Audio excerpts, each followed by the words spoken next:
उधर ही चिंतित लगा तड़ो मर्दे, का सोचा तड़ो? अनु भैया, हम अपन जिला बलिया के भविष्य के लेके बहुत चिंतित बानी। वीरों की धरती, जवानों का देश, ये है बागी बलिया उत्तर प्रदेश। तो यार बलिया चारों तरफ विकास कर रहा बा, चारों तरफ चमक रहा बा, बम बम बोल रहा बा, और तू यहाँ गाल पे हाथ रख के चिंता में बैठल बड़ा मर्दे। ये न कहता नहीं भैया कि आज़ादी के बाद हमनी के बलिया जिला के लोगन के इहे एगो सबसे बड़ जुमला मिलल, चाहे आज के भाषा में रुआ डायलॉग कह सके नहीं, हमरो बहुत अच्छा लागेला जब हम कहिला कि वीरों की धरती, जवानों का देश, बागी बलिया उत्तर प्रदेश, एकदम हम जोश से भर जानी। लेकिन भैया खाली जोश से काम ना चली हो।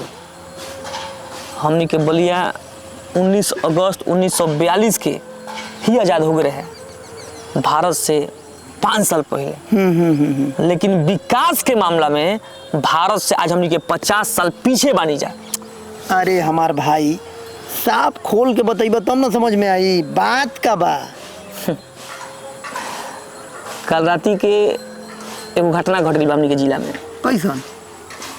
एगो सोनबरसा गांव बा। अरे बैरिया और ना नदुनी चाचा के गाँव हो। ओजे एगो सरकारी हॉस्पिटल बाटे। हाँ।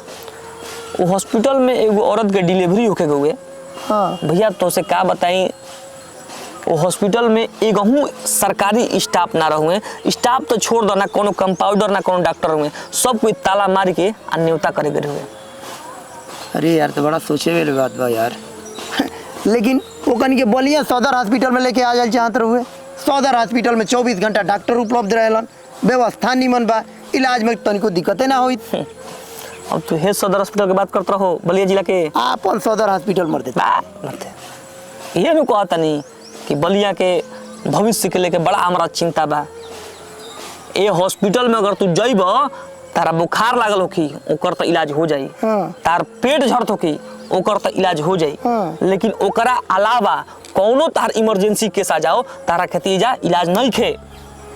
अगर तारा विश्वास नहीं खे तो तारा के हम घटना याद दिलाओ तनी। हाँ। 1 साल पहले के तू याद करो, है जौन चित बड़ा गांव के बाबू साहब बड़न, उनकर लड़का नागाजी स्कूल में पढ़त रहे, ओकर एक्सीडेंट सागर पाली हो गई, याद बा नु? याद बा। ओकरा के लोग इमरजेंसी हॉस्पिटल में जल्दी लेके भागल। जानत का भइल, एजा में हॉस्पिटल के लिख दे लोग कि first treatment is okay, refer Varanasi. वो लड़का गाजीपुर जात जात अपन जान दे देलस। तो हर बात सोचे वाली बा भाई। अरे का भैया का बताई हम, यही से कहता नहीं कि बलिया के भविष्य के लेके चिंता बनी। हमारा गारंटी कहता नहीं गौरू बात कि तू मोदी जी के वोट दिले हो। बिल्कुल भाई, हमहू वोट दिले बनी। तू योगी जी के वोट दिले हो, हमहू दिले बनी। अरे वो सब बात छोड़ा ना मर देता नहीं। केंद्र में कोनो पार्टी के सरकार रहे, अपना बलिया जिला से एगो दूगो मंत्री जरूर रहे लो। बताओ, बलिया से एगो दूगो मंत्री रहते बालो, एजा के हॉस्पिटल के ई हाल बा। आखिर हम तू अगर वोट दिले बनी जा तो सवाल पूछी के बात तो हर सोचे पे मजबूर कर देता भाई। सवाल ही हमहू कर सकेला, सवाल तू कर सकेला, आ सवाल ही हम लोग कर सकेला लो। तो भैया हो, तो हम लोग से हाथ जोड़ के हमनी के विनम्र आग्रह बा, रिक्वेस्ट बा कि अपन नेताजी और मंत्री जी से सवाल पूछ लो। आ ना सवाल पूछवा लो तो जीवन घटना इ न्यूज में देखा तड़ लो, वो काल के डेट में तोहरो बेटा संगे हो सकेला, बेटी संगे हो सकेला।